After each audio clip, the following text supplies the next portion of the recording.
natin ang palakpakan! Okay, ang unang kalahok ay ating tatawagin si RJ Sortones.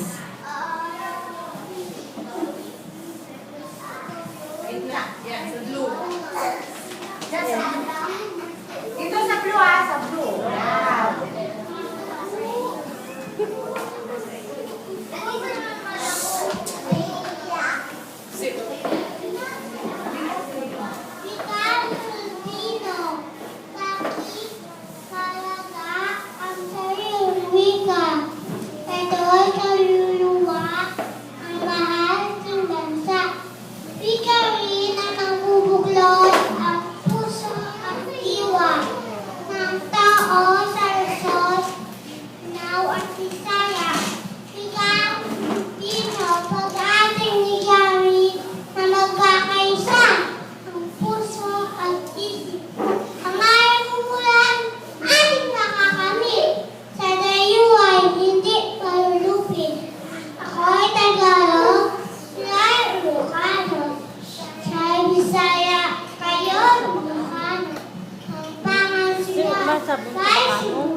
Sa bansang ito